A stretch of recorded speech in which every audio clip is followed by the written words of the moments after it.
say Puduonshe. Na Pudoshe de Yajo. And yet, NDC Empire and say Janto MPP. But clearly, no, Metaka says in so forward, we be no yaka. Obi bia we NDC near or Ghana and Navia Fananino. Atakane they are setting the tone for 2024 campaign. But the most unfortunate thing is that Nana Addo will not be on the ballot paper. And that is the most disinteresting aspect of the speech now, my okay. Because I say in the year 2017 at the investiture program of Nana Addo, no, okay, say I shall protect the public purse. And not only that, okay, so be biana why what say opesa who making money no go to the private sector. And quite clearly Nana Addo ma a very emphatic signal say or you'll be on Ctörrupt corruption, or you'll be a profligate expenditure will not be part of his governance, or you'll be he will not live like an Arabian king, or you'll be he will live a modest lifestyle. But under the Fourth Republic, say ope abanya will live like an Arabian king, abanya will waste public resources, abanya person be render accountability. Say minstro hua and Nana Addo abanya. Why did we arrive at where we are? Dear Nebema MPP ni mapa. Etmenya kukodro. Esini bua kache Nana Addo say in his face. A woman Nana Addo ni hobato hobby. Because that gathering no is a gathering of pure, true MPP members. Na atakane di say yesi e pama akoko boni ansa na akoko papa aba. Enti MPP abama Ghana fana obi ehu se ba corruption ni NDC abane de te se ba fine fam. And so what you confirm what Ford, what Diana, nay Mahama. And these things became so endemic in the minds of Ghana for to the sense that the defeat of 2 NDC 2016 no made me said the element of perceived corruption a contribute to about 60%. And a Ghana for the Akunyama MPP.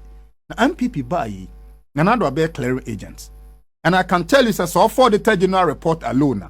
I indicated say under Nana Addo no for 1 year fiscal year alone, not the 5 years away or con 6 year no. 1 year penno 12.8 billion. And no yet the fan cratama yetimi account for. Okay. And the fan cratama yetimi account for no dear. Wo the bome ekobe 20 billion. And no nanchen. Say o check tax exemption. Amount for also more important niema scale also mutu o mutuano. Sika no so fufa nkwanchen no and also call 5 billion. What they are not doing China state owned enterprises. Sika fa baby yentimi 5.3 billion. Enti averagely every year and Nana Addo no sika going to corruption kwano e 30 billion every year and Nana Addo. And they say o de Nana Addo e compare Mahama and they say asphalt in futu kwan. That is what it is. How you saying? The Michemu man ko say Mahama be angel Ghana. And o number bia de obi e kan say sankofa. Obia even true MPP members say Charlie or say sankofa Mahama. And a man for make argument is I don't know quite the president ye Debbie and Yanasa. Look, there is this bossa Tyson Fury. Me I heard the boxing part. In fact, athleticism game am a pepper boxing. Me reason am a pepper boxing they say we a boxer. Now per se de be a winning about for a referee called boxing ring them. Or referee a technical knockout. And so bet many a technical knockout a your records a crowd. Any experience a crowd. I'm not saying say in NDC now no obi in some fatas obi the NDC anymore. But you see, I be the high and friend I'm a better than quatri. Oh quatri wo krum e wo kwayem. Wo nkramam yinu ba ko di aye bida. Wa kuro makochi kankana wache wansane wachi kusie wachi akrantie. E na wo kọ ahabo akọ akọchi akrantie. Wo beja aye bida wo akofo nyame betre akwatwe ana. And why will always the MPP feel uncomfortable when people are talking about presenting JDM for the 3rd time? That is their cup of tea. And you see, Atake has set the tone for 2024 campaign. Say Kobasa your election 2024. Not the argument, and you see in every election, no, Marcus Serra on the car said, you must always win the argument before the election. And to Bekaya, Adia Bakwa, Nema be me Togan of 14 power prior to 2008 election, no, it was free SHS. Adia we Togan of 40 ma after 2008 no 1D1F buy. And to the MPP in a way, always win the mental argument before the D-Day election. And that is their trademark. In similar way, no, we in the NDC must also learn some of these things. And the argument out there, they say, I didn't go ye. And Obia Nana Addo say, or the bow me answer say, yeah, the Konwa we man crofo we are. Ghana will be like Singapore. And I keep telling people, say, look, why will a country of less than 6 million population become the financial hub of the West? Singapore. For Singapore, total population in Nana, a new 6 million. Run for the 9 year casino, or more electricity capacity, or almost 12,000 megawatts. Country and the population, a new 6 million, no, were generating electricity over 12,000 megawatts.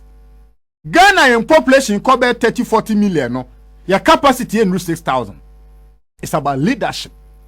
And in fact, according to history, no, so I can kind of look when you book from third world to first world. Or say at a time, don't forget, say Singapore independent 1965. Just a year before, I you overthrow Dr. Kwame Nkrumah. Or say Abra Obeji for Hudinano or visited Ghana January 1966. Victory. Now also about visited Ghana, no, Abra Obaye, no, Kwame Nkrumah sanu to Krobedu say. And Krobedu say Obia, Yadnebu Beko Ghana said, Ye Kwame Nkrumah be Krobedu say no wayeni because Onyane who turned to the effect say allegedly no he was owning a gold bed. According to Liu Kwan Yu ni book no from page 255 to 257 no, or see Abra Obaye no, Krobedu say na didn't answer. And in those times, 1966, Ctože was having a yacht. Yacht and the billionaires and millionaires owning Ctože was having one. Or say that day no catch and who say, or qua actually so 1 year time in less than 3 months no, or move through Kwame Nkrumah. Or Ghana January, February 24, 1966, and overthrew Kwame Nkrumah Moguye.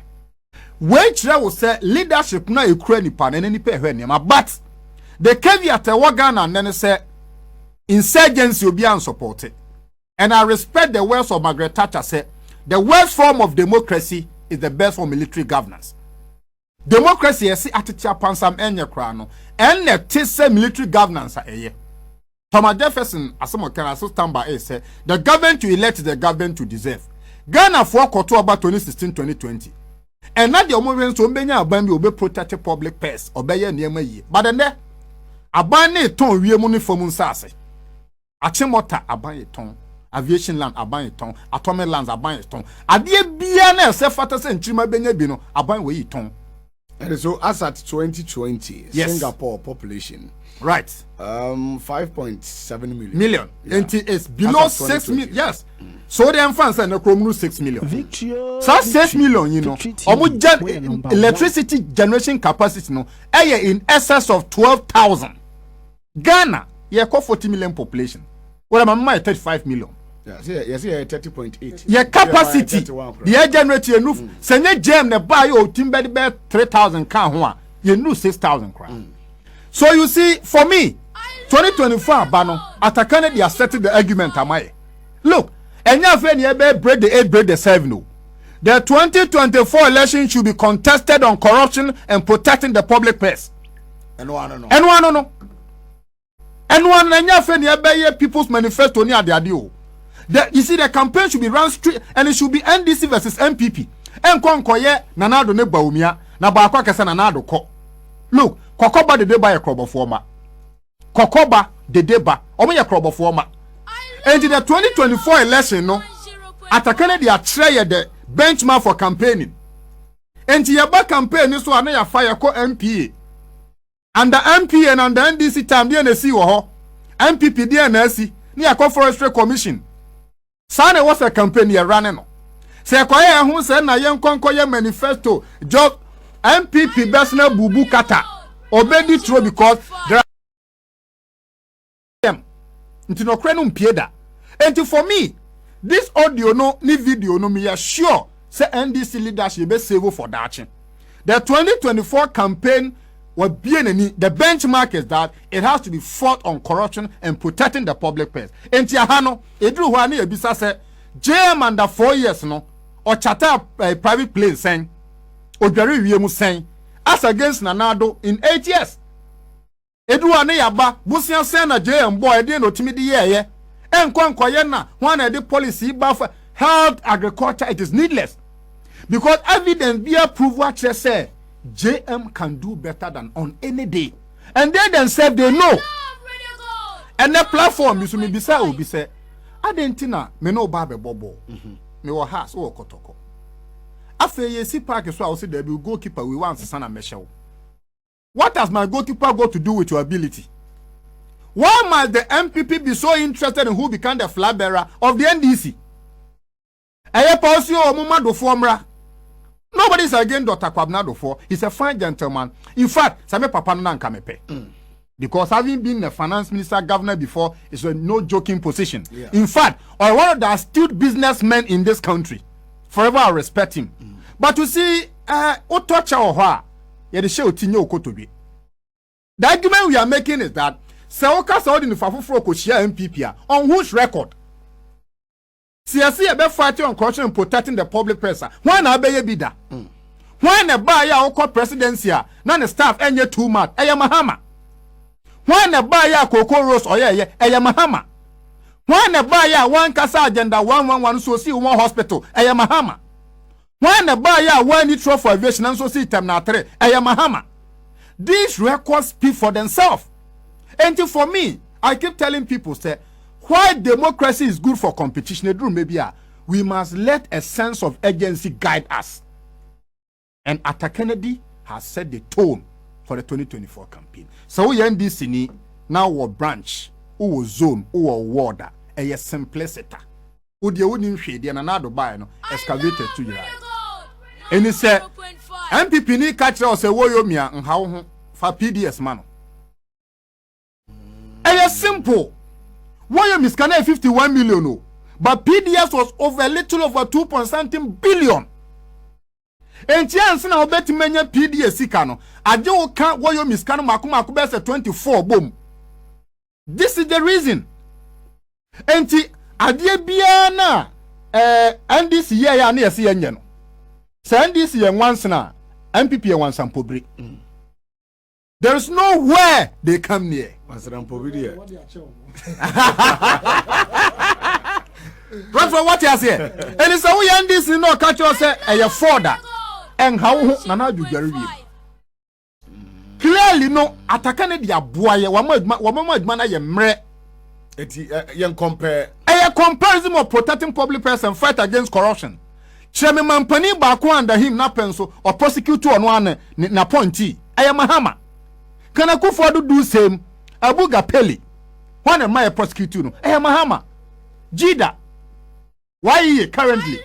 And this over catcher Senna. And you know the argument, the funny argument they make. Say only MPP no be all the satisfied Shiana or green Samoni or see Omunina Moye pe obwa. And no be a obeshan be over catcher MPP and this year pen. No a disgruntled MPP member.